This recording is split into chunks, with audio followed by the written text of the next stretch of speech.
હું બિપિન વસંતલાલ ઠક્કર ગાંધીધામ અમારા સત્સંગ સમાજના પ્રમુખ છું અને અમારા સત્સંગી હરિભગત એવા રાજુભાઈ રસિકલાલ કોટક એમનું મની ટ્રાન્સફરનું ને કામકાજ છે. એ પૈસા લઈને દરરોજ એમને જવાનું હોય છે, તો એમના પર અત્યારે જાનલેવા હુમલો થયો છે લૂંટના ઈરાદાથી.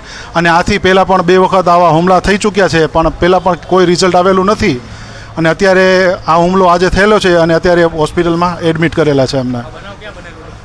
આ બનાવ આપણે રાધે કોમ્પ્લેક્સ મીઠી રોડ પાસે બનેલો છે. એમની દુકાનની બારે જ્યારે દુકાને ખોલવા ગયા હતા, જ્યારે દુકાન ખોલી રહ્યા હતા ત્યારે એમના પર છરીથી બે આવી અને હુમલો કર્યો. અને ત્રીજી વ્યક્તિ બ્લુ કલરની બલેનો હતી એમાં બેઠેલા હતા. અને આ રીતના પછી થોડી ઝપાઝપી થઈ અને આજુબાજુવાળા પણ ધોકા લઈને આવી ગયા. ત્યાં એ લોકો ભાગી ગયા. આ રીતનો બનાવ આજ સવારના લગભગ 11 વાગ્યાની આસપાસ બનેલો છે. કઈ કઈ જગ્યાએ એમને લાગેલું? અને એમને લાગવામાં એવું છે કે હાથમાં બધી જગ્યાએ 2 બાજુ ઘા મારેલા છે અને કાંડામાં પણ ઘા મારેલો છે અને થોડું કોણી પર પણ લાગેલું છે અને એની અત્યારે સારવાર ચાલુ છે.